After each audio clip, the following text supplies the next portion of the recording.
Hey guys, my name is Raf, and welcome back to another episode of Mind Warp Hobbies. Today, I want to talk to you about some of the hobby tools that I use and keep on my desk at almost all times. These are essential. These are things that I cannot do my joyous little fun time without. What you gotta have is a good pair of flush cut clippers. They're super great to have whenever you're trying to get your figures off the sprues when you cut open that box and you want to start putting together your plastic. Next up, we have a good water pot right here. I bought this at a Dollar Tree 6 years ago, and I have had it ever since. I don't even know if Dollar General still carries these, or Dollar Tree. I don't even know if they still carry these, but super great to have. Probably one of the cheapest and best investments I have on my hobby desk to this day is this little water pot right here. Next, we have some of Gentastic's Drunken Brush Goop. Now, I am not sponsored by Monument Hobbies at all. In fact, they don't even know who I am. But this is great stuff. I've used it to clean all of my brushes before. This is perhaps one of the most useful tools that I have on my hobby desk at just about all times is paper towels. Next, we have the generic like Loctite super glue. Pro Affix by Monument Hobbies called it's quick setting gap filling adhesive. But you can have a cutting mat. This is super handy to keep your desk clean and organized. If you need to cut like a piece of sprue and you need something, you don't want to damage your desk. This is next we have a hobby knife. So this is an X-Acto blade is the brand. You can find other brands, but a hobby knife is a hobby knife, and you have to have this in your arsenal of hobby tools. You do not need this. I'm simply showing you this to inform you that it's nice to have a basing tool aside from your brushes.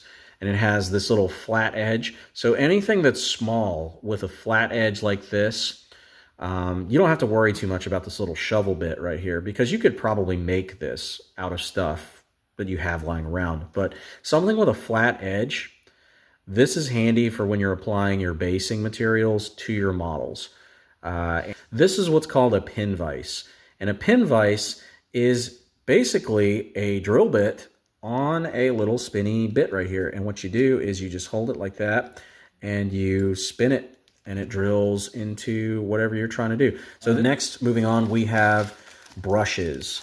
I just ordered these specifically about a week ago. They finally came in, and these are makeup brushes I bought for dry brushing. So these are going to be my new dry brushing brushes. They're small, they are flat at the top, so I can get into the nooks and crannies of some of my more difficult to paint models.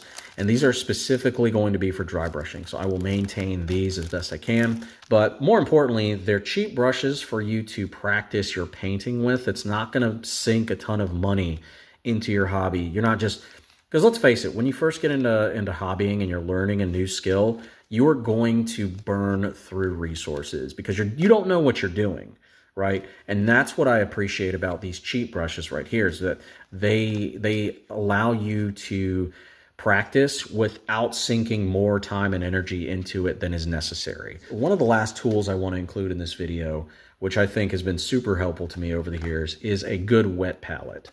A wet palette is it's a bowl that you put some paper towel in with some wax paper, and you make the paper towel moist. You put the wax paper on top, and it keeps your paints fresh. It keeps your paints, and I'll show you. See that? That's paint right there. That is your acrylic paint. This has been sitting on my desk for, I would say, a little over a month, and those paints are still good to go. I can crack this open and start painting if I want to, and I have been doing that. But that's just to give you an idea, because that extends the working life of your paints. So these are all of the tools that I would recommend that you have in your arsenal of hobbying for whatever you're doing.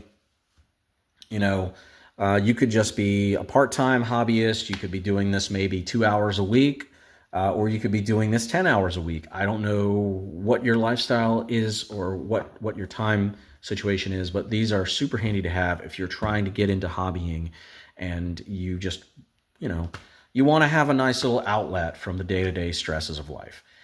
This is super helpful. to have on your desk. I hope that you found this video useful for you wherever you're at. You take care of yourself, and I'll catch you on the flip side.